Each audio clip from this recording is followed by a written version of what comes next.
আসসালামু আলাইকুম সুপ্রিয় শিক্ষার্থী এসএসসি 2025 সালের পরীক্ষার্থী বন্ধুরা, আশা করি তোমরা সকলেই সুস্থ আছো, ভালো আছো। তো তোমাদের পরীক্ষা সামনে, রোজার ঈদের পরে তোমাদের পরীক্ষা শুরু হতে যাচ্ছে। তো সেই পরীক্ষায় অনেক স্টুডেন্ট আছো যে তোমরা গণিত নিয়ে টেনশন করতেছো, স্যার আমরা গণিত কিভাবে, কোন অধ্যায়গুলো কোন অঙ্কগুলো করলে আমরা গণিত পরীক্ষায় ভালো একটা রেজাল্ট করতে পারবো। অনেক স্টুডেন্ট তো এরকম আছে তোমরা যে স্যার আমরা গণিতে ফেল যাব, এরকম ভয় করতেছি। তো তাদের জন্য আজকের ভিডিওটা, তোমরা ভিডিওটা প্রথম থেকে শেষ পর্যন্ত দেখবা। অবশ্যই তোমাদের এমন কিছু বিষয় উপস্থাপন আমি করব যেন তোমাদের গণিতের রেজাল্টটা ভালো হয়। একটা ছোট্ট সাজেশন আমি দিয়ে দেব। তো সবাই ভিডিওটা আশা করি প্রথম থেকে শেষ পর্যন্ত দেখবা। টোটাল 11টি প্রশ্ন থাকে। এই 11টি প্রশ্নের ভিতরে তোমাকে 7টি প্রশ্নের অ্যান্সার করতে হবে, 70 মার্কের লিখতে হবে খাতায়, ঠিক আছে? তো এই 70 মার্ক যে লিখবা, লেখার জন্য কোন কোন অধ্যায় থেকে তোমার কিভাবে আসবে আমরা একটু সেটা লক্ষ্য করি। তো আমাদের প্রথমে তোমরা দেখো ক বিভাগ থেকে তুমি কি করবা। এটা হচ্ছে তোমার বীজগণিত অংশ। এই বীজগণিত থেকে তোমার 3টি প্রশ্ন থাকবে। কয়টি? 3টি প্রশ্ন, 1, 2, 3। এই যে ক বিভাগ বীজগণিত, এই বীজগণিত থেকে তোমার 3টা সৃজনশীল থাকবে। তো এই 3টা সৃজনশীলের জন্য অনেকগুলো অধ্যায় আছে। তুমি কোন অধ্যায়গুলো পড়লে কমন পাবা আমি একটু বলে দিই, তুমি সুন্দর করে লিখে নিবা, ঠিক আছে? তো আমাদের এখানে, তো এই দেখো আমাদের টোটালি ক বিভাগে বীজগণিতে মোট 7টা অধ্যায় আছে।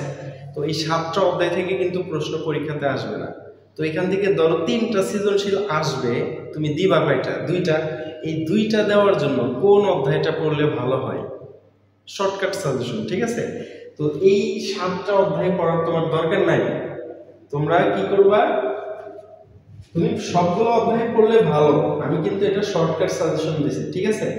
তুমি এই 7টা অধ্যায় থেকে তুমি হচ্ছে পড়বা সেট ফাংশন, এই যে ধারা, আর পড়বা হচ্ছে এই অনুপাত সমানুপাত। আর এইখানে এই লগ সূচকটা তোমরা দেখতে পারো, এটা প্রতি বছর আসে। বাই চান্স ধরো বীজগণিতিক এটা আমি কেন দিলাম না, এখান থেকে অনেক স্টুডেন্ট আছে যে এই অধ্যায়ের অঙ্কগুলো সূত্র ধরতে পারে না, বাট অ্যানসার করতে পারে না। তো সেক্ষেত্রে তোমার বাই চান্স এই অধ্যায় থেকে আসলে তুমি দিবা না, আরো তো 2টা থাকবে। তুমি যদি এই 4টা অধ্যায় যদি কমপ্লিট করতে পারো, এই 4টা অধ্যায় যদি তুমি কমপ্লিট করতে পারো, আমি শিওর দিয়ে দিলাম তুমি 2টা লিখতে পারবে। তুমি প্রথম 4টা অধ্যায়, এই 4টা অধ্যায় যদি তোমার ভালো একটু আইডিয়া থাকে, তাহলে তুমি এই ক বিভাগ থেকে 2টি অ্যানসার করতে পারবে, শিওর থাকো, ঠিক আছে?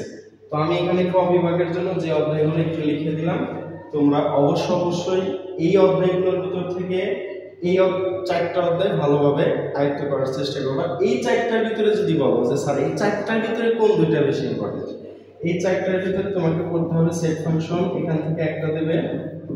আর আমি আশা করি এই যে ধারার অঙ্কটা থেকে তুমি একটা কমন পাবে। তো এই যে 2টা পেয়ে গেল। তো এই 4টার ভিতরেও আরো বেশি ইম্পর্টেন্ট 1 এবং 3। ওকে, তো ক বিভাগের ঝামেলাটা আশা করি তোমরা বুঝতে পারছো। তো এই অধ্যায় থেকে অঙ্কগুলো করে নিবা। এখন তোমরা আমাকে বলতে পারো স্যার এই অধ্যায় থেকে তো অনেক অঙ্ক আছে, কোন অঙ্কগুলো পড়লে কমন পাবো? তো সেই অঙ্কগুলো আমার কাছে আছে। তোমরা যদি মনে করো স্যারের কাছ থেকে নেব, তো সেট ফাংশন এবং ধারা থেকে কোন কোন অঙ্কগুলো পড়লে পরীক্ষাতে কমন পাওয়া যাবে সেই অঙ্কগুলো আমার কাছে আছে। তোমরা চাইলে কমেন্ট করতে পারো, আমি তোমাদেরকে পিডিএফ ফাইল আকারে দিয়ে দেবো, ঠিক আছে? তোমরা সেগুলো প্র্যাকটিস করবে। আশা করা যায় যেখান থেকে প্রশ্ন আসুক এই পিডিএফ ফাইল তোমাদেরকে দেব, এখান থেকেই তোমরা পরীক্ষাতে কমন পাবা, ঠিক আছে? তো এরপরে আসো আমাদের আছে খ বিভাগ।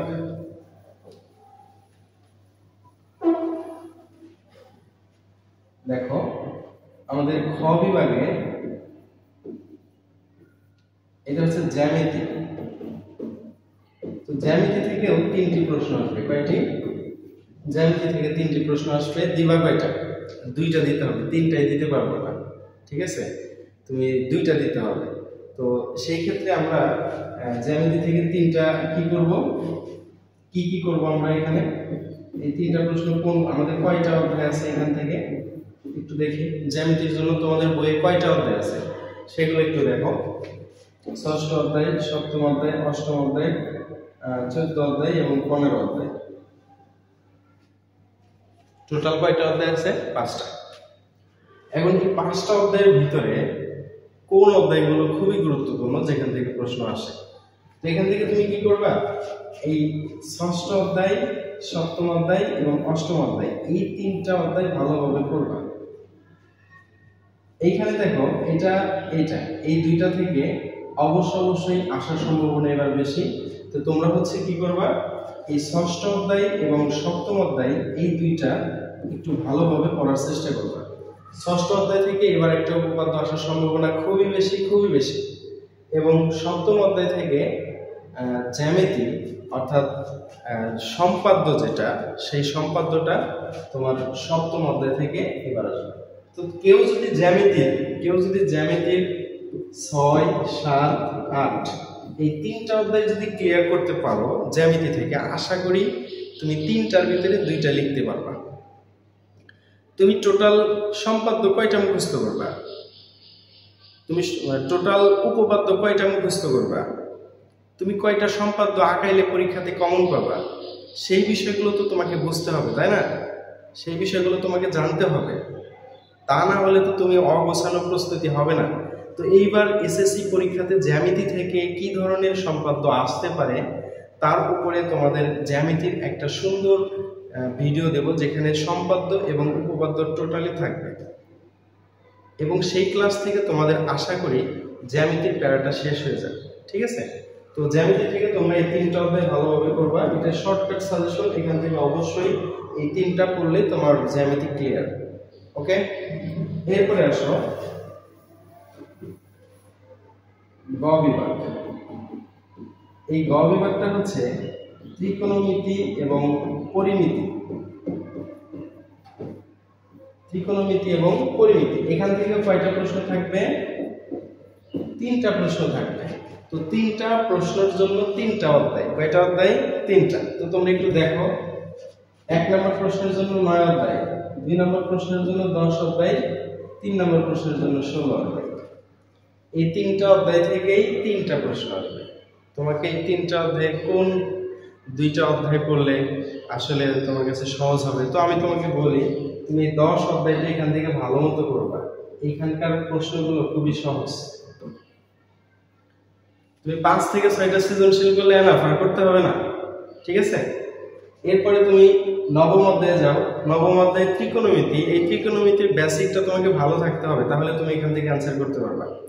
আর ত্রিকোণমিতির মূল বইয়ের যে অঙ্কগুলো আছে সেই অঙ্কগুলো বেশি প্র্যাকটিস করবা, আশা করি এখান থেকে তোমরা লিখতে পারবা। আর 16 অধ্যায়ে তুমি কি করবা? রম্বস, ট্রাপিজিয়াম, সামান্তরিক, আয়তক্ষেত্র, বর্গক্ষেত্র, ত্রিভুজ এবং বৃত্ত, এই 7টা জ্যামিতিক চিত্রর আকারে 7টা সৃজনশীল করবা, যেটা আমি সুন্দরভাবে আমার গণিত সাজেশনে সুন্দরভাবে দিয়ে দিছি। তো সেগুলো যদি তোমরা করো অবশ্যই কমন পাবা, আর এখানে কোনো সমস্যা থাকবে না। পরিমিতি থেকে তুমি 7টি সৃজনশীল করলেই হবে। ঠিক আছে? তো এটা এই বিভাগটাকে কোনো সহজ বলতে কি আমি বললাম যে তোমরা প্রস্তুতি নিবা হচ্ছে ত্রিকোণমিতি যারা ভালোভাবে পড়ছো প্রথম থেকে তারা তো পারবাই। তো তোমরা 10 অধ্যায় করবে, 16 অধ্যায় করবে ভালো করে। ঠিক আছে? আর নবম অধ্যায় থাকবে, এখানে তোমার 3টাই টাস্ক থাকতে হবে, কিন্তু আমি বলবো 10 অধ্যায়টা একটু পড়ার চেষ্টা করবে, কারণ 10 অধ্যায়ের প্রশ্নগুলো সহজ, এখান থেকে প্রশ্ন সহজতা আছে। ঠিক আছে? এরপরে আসা হচ্ছে গ বিভাগ। তোমরা গ বিভাগে কি করবা? অনেক স্টুডেন্ট আছো যে এটা হচ্ছে পরিসংখ্যান। এটা 17 অধ্যায়। তো পরিসংখ্যান থেকে কি করবা? জাস্ট একটা নিয়মের অঙ্ক করবা। এখানে 2টা প্রশ্ন আসে, একটা সংখ্যা দিয়ে থাকে আর একটা এরকম কোড দিয়ে থাকে। ঠিক আছে? এই যে কোড দিয়ে যেটা থাকে শ্রেণীভিত্তিক গণসংখ্যা, এই অঙ্কটা তোমরা করবা। এখান থেকে মধ্যক, প্রচুরক, গড় নির্ণয় করবা, অজীবরেখা, আয়তলেখ, বহুভুজ এবং ক নম্বরের জন্য কিছু নিয়ম কানুন আছে যেগুলো তোমরা বোর্ড কোশ্চেন থেকে পড়লেই তোমাদের এই শর্ট সাজেশনটা তোমাদের পড়াশোনাকে গুছিয়ে দেবে। তো সবাই সুস্থ থাকো, ভালো থাকো, আল্লাহ হাফিজ।